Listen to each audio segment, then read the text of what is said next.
Horror RPG video games are pretty uncommon, but there are some really good ones out there, like Parasite Eve 1 and 2, Kudelka, I think that's how you say it. That's a very underrated game, by the way, and recently we had the Call of Cthulhu game, which was alright. Now we have World of Horror, which is a great mix of the Call of Cthulhu pen and paper game combined with the art style of famed manga artist Junji Ito, who was going to work on Silent Hills, and it's sad because he created horrible stuff like this. Can you imagine how good the monster design could have been in that game? So yes, World of Horror plays like a pen and paper RPG. You investigate 5 mysteries out of a pool of 12, which are randomly generated each game to earn keys to defeat an old god. The majority of the mysteries have multiple endings. Items and actions you take in other mysteries can influence events in the later ones. Didn't stop me from getting the bad endings for most of them though, and they are bad endings and all. You don't even solve the mystery really, you just survive and go home for a bath. It's a shame really, because the mysteries are intriguing. The combat is quite simple, very numbers based. Top tip I would give is to prepare your attacks before, because you can miss quite a lot, especially on the harder difficulties. You queue up actions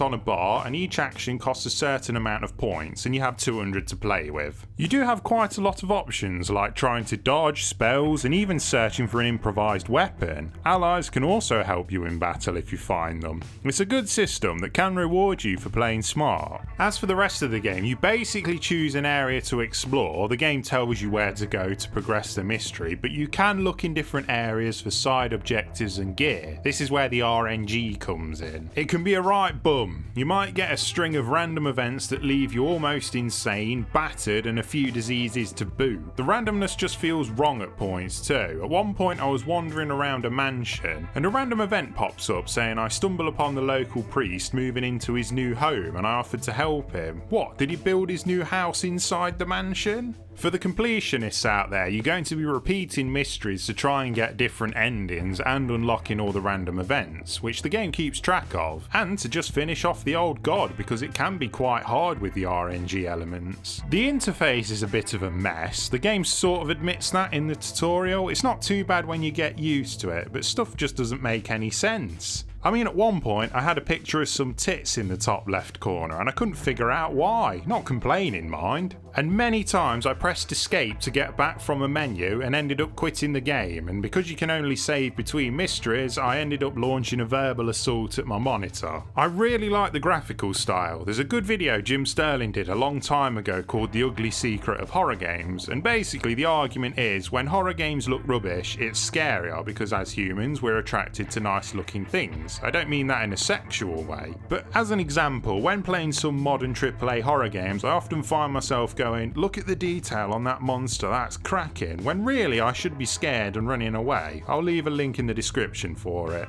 Obviously I don't agree entirely. There are a few good, gorgeous looking horror games that scare, like Outlast and PT, but it totally works for this game. I did genuinely get the chills from some of the art, and there are sanity effects in the game. I think anyway, I couldn't tell if it was because I was getting further on or because my sanity was low. So you get some jump scares through that, as well as genuinely creepy, did I just see something in the corner of my eye just then? It's a good mix of horror genres. The Cthulhu mythos is all about subtlety, not in its racism though, eh? Whereas Japanese horror is psychological and tense. It definitely leans more in the Japanese direction, which is a good idea because Cthulhu's type of unseen horror is really difficult to pull off in a video game. Overall, I really like World of Horror. It's a game that could be expanded on forever, and even though it's in early access, I didn't have any bugs or glitches. The interface could be a bit clearer and balance out the RNG a bit, but that's my only gripe in what's a solid game. We need more board-like video games out there because board games are good. It's on Game Pass if you have it on PC, and it's coming to Switch, which is a very good platform for it. Check it out, good game, 3 out of 10.